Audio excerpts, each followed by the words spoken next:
그거랑 비슷한 거예요. 섞어서 앉읍시다 이거랑 이제 비슷한 겁니다. 그래서 많이 섞여서 앉으셨는데 그래도 이제 남자분들 우리 1분단에서 조금 많이 탈출을 해주셨으면 좋겠다 이 생각이 듭니다. 여러분, 사람들마다 이 어려운 시간들이 존재하거든요. 누구나 있습니다. 그 시기, 또한 어려운 이유, 또한 그 과정을 거쳐가는 것들, 그 모든 것들이 다르지만 누구나 다 있습니다. 그런데 이 어려운 시기를 감당할 수 있는 것들은요, 여러 가지가 있겠지만 그 중에 가장 중요한 것 중에 하나는 뭐냐면 나를 기억해 주는 사람이 있다라는 겁니다. 요즘은요, 군대에 가면요, 이 자녀들을 이제 군대에 보내시잖아요. 그리고 갔다 오신 분들도 있을 텐데, 요즘 군대는 어떻게 편지를 쓰냐면 인터넷으로 편지를 씁니다. 그래서 홈페이지에 그 훈련병 이름을 적고 이렇게 내용을 적으면 그 부대에서 인쇄를 해서 편지해가지고 전해준다고 들었습니다. 저도 그렇게 받진 않았으니까요. 이렇게 편지를 쓰신 부모님들이 계시다면 그나마 자녀들이 좀 젊은 편에 속하겠다 싶고요. 그래도 손편지를 쓰신 분들은 우리 자녀분들이 나이가 좀 있다라고 생각이 됩니다. 저도 이제 평소에 편지를 거의 쓰지 않다가 주로 부모님한테 거의 이제 쓰지 않다가 편지를 가장 많이 썼던 시기가 언제냐? 군대입니다. 군대에서 이제 우표 사서 붙여가지고 종이 편지에다가 손으로 써가지고 편지를 보내죠.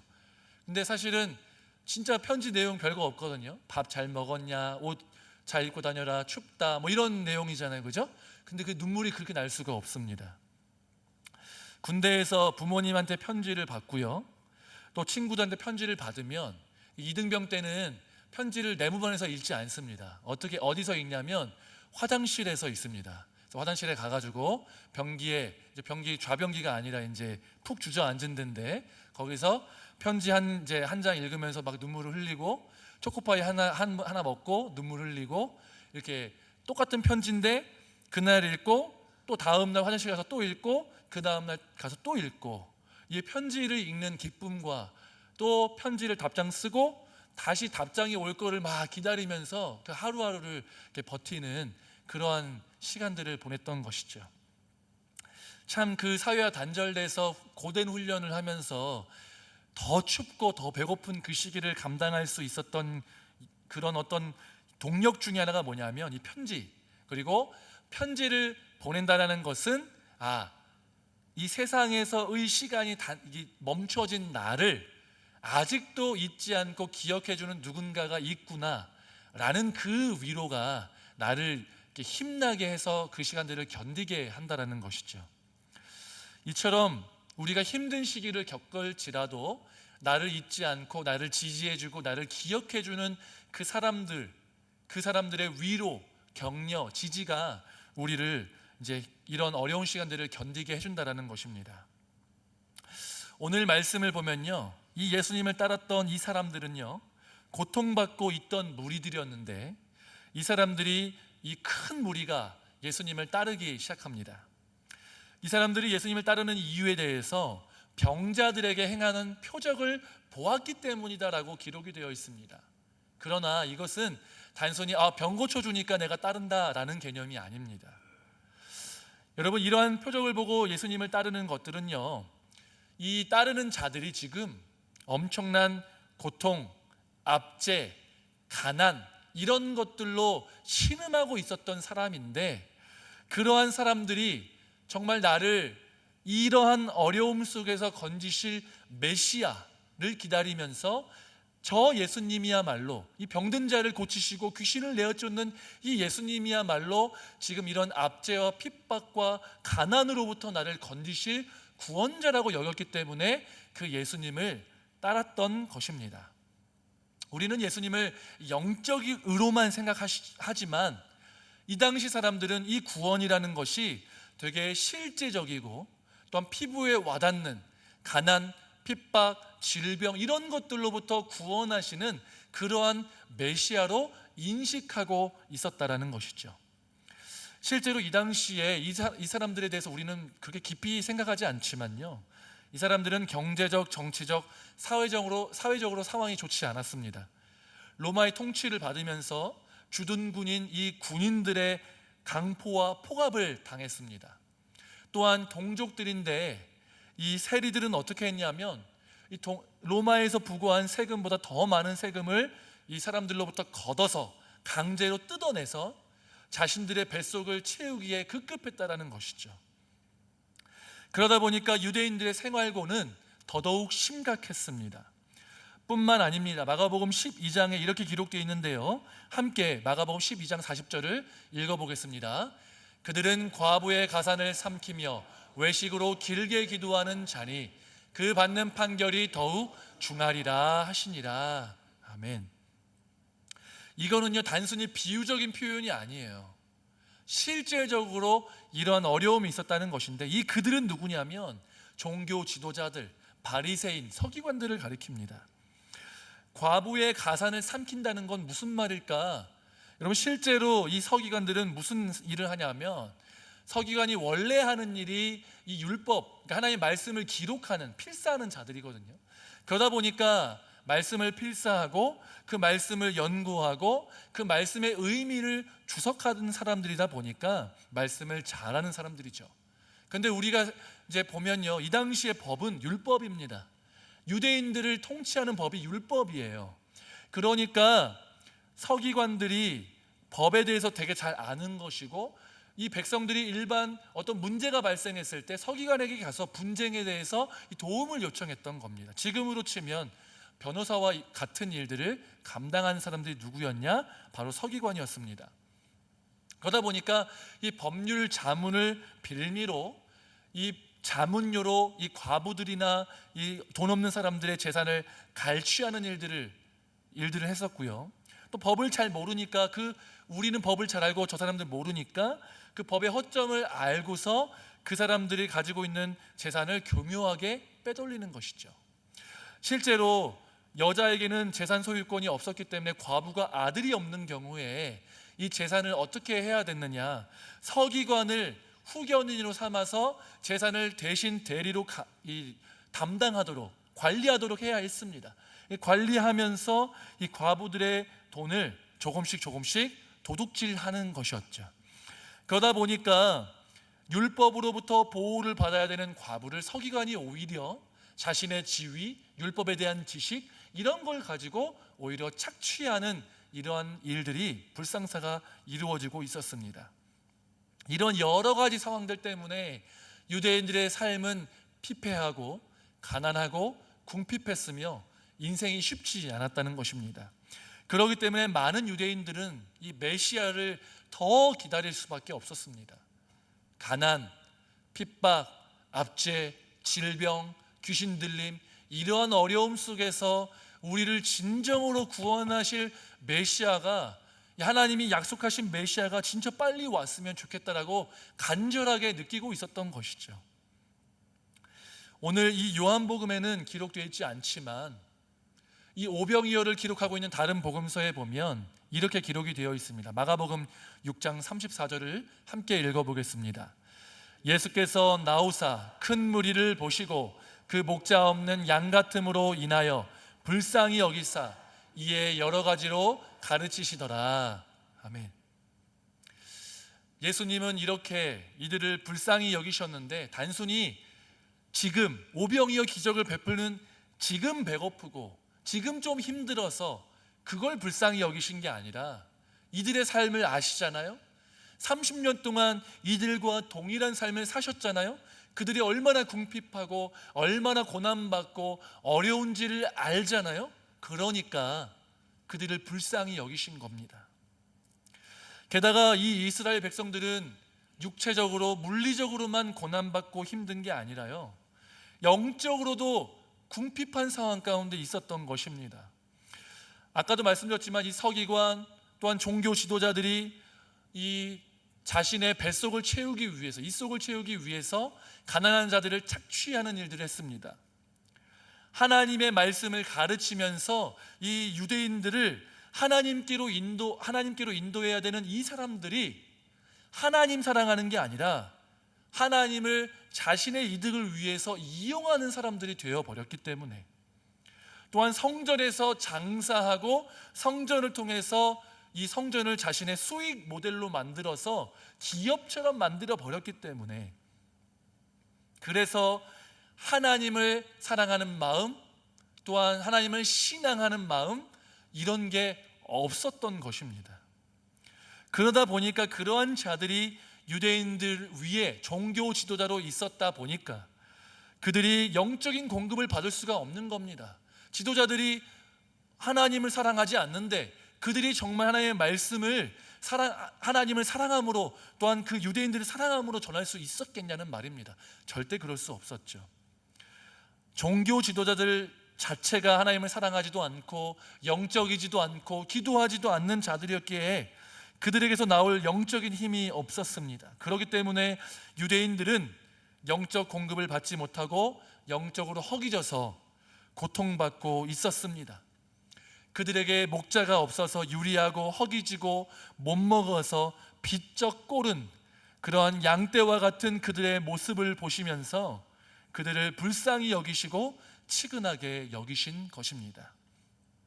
예수님이 이 유대인들을 보면서 불쌍히 여기신 것은 그들의 물리적인 삶, 육체적인 삶 뿐만 아니라 영적인 그들의 상태도 너무나도 좋지 않고 갈급함 가운데 허기진 상태로 헥헥대면서 겨우겨우 근근히 살아가고 있었기 때문에 그들을 불쌍히 여기심으로 하나님께서 오병이어의 기적을 베푸셔서 그들의 줄인 배를 채우실 뿐만 아니라 그들의 줄인 영혼도 채우신 것입니다. 예수님께서 이 기적을 베푸실 때 유월절이 가까웠다고 기록이 되어 있는데요, 유월절은 너무 유명한 절기잖아요, 그죠? 이집트 땅에서 고난받고 노예로 궁핍함 생활을 하고 있었던 이 유대인들, 이 이스라엘 사람들이 진짜 이 노예 생활 너무 힘듭니다. 정말 일주일 내내 일하고 365일 내내 일하고, 또한 하루에 9시간 일하는 게 아니라 정말 잠에서 깨어서 잠들기 전까지 고통받으면서 그렇게 노예 생활을 하기 때문에 탄식하면서 하나님을 찾고 부르짖었던 이 이스라엘 백성들에게 하나님께서 응답하셔서 하나님이 구원하신 것입니다. 출애굽기 2장 24절부터 25절의 말씀을 함께 읽어보겠습니다. 하나님이 그들의 고통 소리를 들으시고 하나님이 아브라함과 이삭과 야곱에게 세운 그의 언약을 기억하사 하나님이 이스라엘 자손을 돌보셨고 하나님이 그들을 기억하셨더라. 아멘. 하나님이 그들의 탄식을 들으시고 그들을 기억하셨다는 것입니다. 그들의 조상과 맺었던 언약, 그 백성, 그들을 잊지 않고 기억하셨다는 거예요. 그래서 불쌍히 여기셨다는 것이죠. 그래서 구원하시는데 그 구원의 과정 속에서 10가지 재앙을 내리시고 마지막 장자의 죽음을 내리시잖아요. 그리고 나서 이스라엘 백성들에게 피할 길을 주셨는데 그게 바로 유월절 어린 양을 잡아서 먹고 그 피로 문지방과 문설주를 바르고 이걸 보면 내가 넘어가겠다라고 말씀하시면서 유월절을 지키게 하십니다. 그렇기 때문에 유월절은 어떤 의미냐? 우리를 구원하신, 우리를 압제와 핍박과 관한과 그런 노예된 인생으로부터 건지셔서 하나님이 주인 되시고 하나님이 우리를 풍성한 삶으로 인도하시는 그 약속, 그리고 그 약속을 지키신 하나님의 능력, 그 모든 것들을 기억하는 것이 바로 유월절이다. 하나님이 우리 백성을 잊지 않으시고 우리의 탄식을 들으셨고 우리를 기억하심으로 우리를 구원하셨다라는 것들을 다시 한번 마음에 새기는 게 바로 유월절이라는 겁니다. 근데 이 유월절이 가까운 이때에 예수님은 오병이어를 통해서 그들을 불쌍히 여기시고 먹이시고 채우시고 구원의 길로 그들을 데리고 가셨다라는 겁니다. 여러분, 오병이어가 말이 물고기 2마리고 보리떡 5개죠, 그죠? 그 떡이 100설기면은 5개면 배가 부르죠. 다 못 먹습니다. 물고기도 큰 거면 괜찮은데 아마도 학자들이 추정하기로는 소년이 끼니를 때울 정도였기 때문에 정어리, 그 갈릴리에서 많이 나는 정어리 2마리였을 것이다. 그리고 보리떡도 큰 떡이 아니라 보리로 만든 떡, 그 당시에 먹었던 떡으로서 얇게 빚어서 구운 그런 얇게 이런 떡 5개, 정말 소년이 이걸 다 먹어도 완전히 배부를 정도는 아닌, 그냥 끼니를 때울 수 있을 정도의 양밖에 되지 않았습니다. 그런데 이것을 가지고 예수님이 오병이어의 기적을 일으키셨다, 그리고 12광줄이나 남았다라는 것은요, 이게 정말 누구도 반박할 수 없고 예수님의 기적을 폄하할 수 없도록 완벽하게 만드시는 놀라운 사건이었다는 것입니다. 어린 소년이 막 물고기랑 이렇게 내니까, 제가 저 작은 애가 자기 먹을 거 다 내는데 우리도 먹을 거 가져온 거 내자 해가지고 막 다 삼삼오오 해가지고 다 십시일반 해가지고 먹을 거 가지고 왔던 거 다 꺼낸 게 아니라요, 그래서 하나님이 다 먹이신 것이 아닙니다. 그렇다면 12광줄이나 남은 것을 설명할 방법이 없어요. 예수님이 만약에 다 먹을 거 가져왔으면, 내가 기적을 베풀었다라고 하면서 축사하시고 이렇게 하시면 그것은 공치사 아닙니까? 다 먹을 거 가져왔는데 그거 가지고 야 가져와 봐라, 내가 기적 베풀었다, 이렇게 하는 것은 말이 안 됩니다.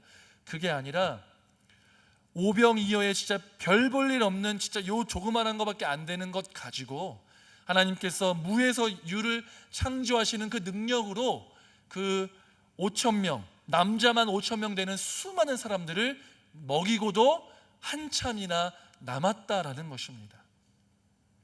오병이어 사건은 예수님이 우리의 고통, 우리의 고된 인생, 우리를 기억하시고 불쌍히 여기셔서 그 마음만 가진 게 아니라 그것을 창조의 능력으로 우리의 육체의 필요를 채우시고 영적인 필요를 채우시기 위해서 하나님의 이 창조의 능력을 가지고 놀랍도록 기적을 일으킨 사건이라는 것입니다. 여러분, 우리의 삶은요 정말 고됩니다. 돈이 없어서 많은 불편을 겪기도 하고요, 당하고 싶지 않은 수치를 당하기도 합니다. 질병으로 고통을 받아서 하루하루를 사는 것이 진짜 이렇게 살고 싶지는 않은데, 건강한 육체로 살고 싶은데, 고통받고 싶지 않은데 라는 마음을 가지고 살아가시는 분들도 많습니다. 또한 관계 속에서도 사랑받고 싶고 인정받고 싶고 연락받고 싶고 정말 그러한 마음이 가득한데, 이 관계 속에서 고통받고 또한 어려움을 당하고 또 무관심 속에서 힘들고 어려움을 겪으시는 분들도 많이 있다라는 것이죠. 또한 믿음으로 살아가야 되는 걸 아는데 당장 어려움이 닥치면 이걸 믿음으로 반응하기가 어렵다는 겁니다. 믿음으로 살지 못할 때가 많다는 거예요. 기도해야 되는 거 알면서 기도하지 못할 때도 있고, 세상이 원하는 대로 살아갈 때도 있고, 실패할 때도 있다라는 겁니다. 그런 상황에서 내가 믿음대로 살지 못했구나 라고 하면서 자책하고 스스로를 정죄하면서 힘든 마음을 붙잡고 살아갈 때도 있다라는 것이죠. 이 땅에서 살아간다는 것, 믿음으로 살아간다는 것이 결코 쉬운 일이 아니라는 겁니다. 그런데 그런 쉽지 않은 우리의 인생을 하나님께서는 불쌍히 여기시고, 우리가 처한 그 어려움, 가난, 관계의 어려움, 사랑받지 못함, 슬픔, 괴로움, 그 모든 것들을 아시고 불쌍히 여기시고 우리를 기억하신다라고 말씀하고 계신 것입니다. 내가 너를 기억한다, 내가 너를 잊지 않았다, 내가 너의 힘듦을 알고 있다, 너의 기도에 반드시 응답하겠다. 하나님은 우리에게 구원을 주시고 나서 너 천국 가게 해줄게 라고 하고서 천국 가는 그날까지 아무런 관심을 베풀지도 않고 우리한테 신경 안 쓰시는 분이 아니시고요, 구원하시기 전부터, 우리가 태어나기 전부터 우리에게 관심 가지셨고, 태어나서 살아가는 모든 순간 한순간 한순간도 우리를 잊으신 적이 없으시면서 우리를 날마다 기억하면서 구원하기를 원하셨고, 우리에게 풍성한 삶을 주시기를 원하셨고, 우리가 그러한 어려움 속에서 건짐받기를 원하셔서 우리의 삶 가운데 지금도 역사하시고 기도에 응답하고 계시다라는 것입니다. 여러분, 우리는 우리의 육체적인 물리적인 고난과 어려움도 불쌍히 여기시지만 동시에 하나님을 알지 못해서 당하는 그러한 영생을 누리지 못하는 우리의 불쌍한 처지를 긍휼히 여기셨다는 것입니다. 우리는요, 문제를 잘 파악하는 게 중요합니다. 우리 병원을 가도요, 아픈 그 결과만을 보는 게 아니라 왜 아픈지를 찾는 게 중요하잖아요. 하나님께서 우리에게 말씀하시는 건 뭐냐면, 내 삶 가운데 벌어지는 수많은 문제의 그 근원이 어디 있느냐, 그 근원이 너와 나의 관계가 틀어졌기 때문에 그 모든 문제가 발생하고 있다라고 분명하게 말씀하고 계십니다. 저도 예수님을 믿는 게요, 너무 어렵고, 또 예수님 토요일 주일, 내가 평상시에 삶을 살고 남들과 경쟁하고 공부하고 취업 준비하고 막 이렇게 살다가 주말에는 토요일 주일 교회에서 시간을 보내니까 얼마나 쉽지 않잖아요, 그죠? 남들은 그 이틀 동안 쉬든가 자기 개발하든가 공부를 하든가 더 하는데, 나는 그 시간을 예배드리고 또 하나님 교제하고 이렇게 하니까 세상적으로 보면 미련한 삶이죠. 근데 그게 힘듦이 될 때가 있었던 거예요. 예수님의 멍에가 무겁게 느껴지는 때가 있었습니다. 그리고 동시에 희한하게 사람들과의 관계도 무너지고 내 삶에 어떤 문제가 발생하고 막 이렇게 어려운 일이 닥치는 거예요. 동시다발적으로. 그 개별적인 문제를 해결하려고 노력했는데 안 되는 겁니다. 그러면서 하나님께서 그 상황 속에서 저에게 깨닫게 하신 것이 무엇이냐면, 그 문제 자체에 집중하는 게 아니라 그 문제가 생긴 원인이 뭐냐면 너와 나와의 관계가 틀어졌기 때문이고, 너와 나와의 관계가 회복되는 것이 그 문제의 회복의 가장 중요한 근본적인 원인이다라고 분명하게 말씀하셨습니다. 실제로 그러한 상황 속에서 하나님께서 저에게 복음을 깨닫게 하시고 예수님을 믿는 것이 짐이 아니라 정말 내가 예수님이 필요한 존재다, 내가 죄인이라는 것을 깊이 깨닫게 하시고 예수님을 나의 구주, 나의 하나님으로 진정으로 믿게 되었을 때, 정말 하나님께서 이 관계가 회복되었을 때 그 주변에 있는 문제들이 거짓말처럼 해결되어 나가는 것들을 경험하게 하셨습니다. 우리는 그 직면한 그 문제가 가장 시급하고 그 문제를 해결해야 된다고 생각할 때가 있을지 모르겠지만, 하나님이 말씀하시는 것은 그 문제를 위해서는 너와 나의 관계의 올바른 정립이 더 급하고 우선되어야 한다라고 우리에게 분명히 말씀하시고 계십니다. 그래서 예수님께서는 우리의 그런 영적인 문제, 영적인 갈급함들을 아시고 우리에게 그 문제를 해결하기를 원하셨다라는 것입니다. 하나님과의 관계가 회복되어야 우리가 정말 인간다운 삶을 살 수 있고, 인생의 목적을 깨닫고 하나님이 주시는 참된 기쁨과 행복 안에서 하나님께 영광을 올려드리며 살 수 있는 줄로 믿습니다. 그 관계 회복을 통하여서 그러한 삶을 누리실 수 있는 저와 여러분 되시기를 주님의 이름으로 축복합니다. 제가 예전에 이제 간증을 이건 많이 했던 거긴 하지만 한 번 더 나누자면, 제가 중국에 있을 때, 중국에 2009년도에 1년 동안 선교하면서 좀 자신만만하게 있었거든요. 진짜 여기서 내가 열심히 전도해서 진짜 내 이름 석자를 남기고 오겠다, 이요한. 그래서 거기서 전도 막 10명, 20명, 그러니까 전도를 10명 하는 게 아니라 전도를 해서 영접해서 예수님 믿는 사람이 10명, 20명이 돼가지고 나중에 한 10년 뒤에 가면은 그때 정말 그때 한국에서 온 이요한이라는 사람이 와가지고 그때 전도를 많이 해가지고 여기 캠퍼스 전체가 다 그 제자예요, 이 얘기를 듣고 싶어가지고 막 진짜 열심히 했습니다. 근데 진짜 내 뜻대로 되는 것이 하나도 없고 저한테는 능력이 없음을 처절하게 깨닫고, 1년 되는 시간 동안에 마지막 진짜 1개월 겨우 한 명 예수님 영접하고 넘겨주고 이렇게 왔는데, 제자들에게 넘겨주고 이렇게 왔는데, 그 시간들을 통해서 오해도 받고 핍박도 받고 내 뜻대로 일이 풀리지 않고 내가 하나님 앞에서 자랑하고 싶은 그 진짜 수많은 열매들 하나도 건질 수 없었던 그 상황 속에서 나의 약함만 드러나고 정말 힘겹고 괴로운 시간 속에서 하나님은 저를 방치하지 않으셨고, 하나님이 저에게 분명하게 말씀하셨던 것은 내가 너를 잊지 않는다, 내가 너를 기억한다, 너의 고통과 너의 부르짖음 가운데 내가 귀를 기울이고 응답한다 라는 것이었습니다.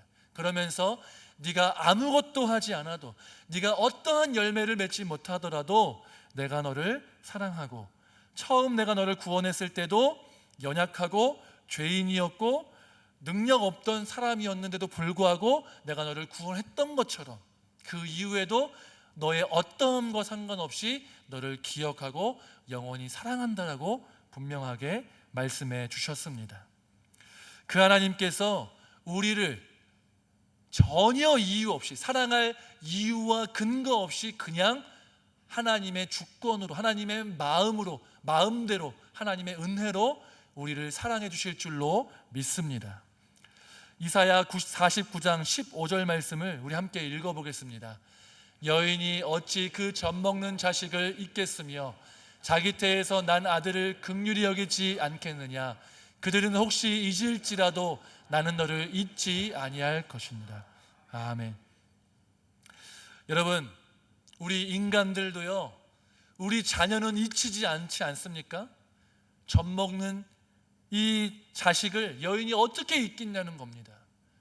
혹 사람들은 잊는 사람이 가끔 있을 수 있다. 근데 나는 너를 절대 잊지 않겠다라고 하나님이 우리에게 분명하게 말씀하고 계십니다. 하나님은 저와 여러분 절대로 잊지 않으십니다. 우리가 당하는 어려움, 고난, 힘듦, 궁핍함, 기도조차 할 수 없는 그런 상황에 있다 할지라도, 우리가 하나님을 놓는다 할지라도 하나님은 절대로 우리를 놓지 않으시겠다라고 약속하셨습니다. 그 하나님의 약속, 그 하나님의 사랑, 그 하나님의 긍휼, 그 하나님의 마음이 우리 마음 가운데 깊이 새겨지고 그 마음에 반응하여서 우리도 하나님을 사랑함으로 우리가 하나님과 동행하기를 힘쓰고 하나님의 사랑을 마음에 새기고 늘 주님과 동행하며 살아가실 수 있는 저와 여러분 되시기를 주님의 이름으로 축복합니다. 우리 함께 찬양하시고요, 기도하시고 예배를 마치겠습니다. 다 같이 일어나시겠습니다.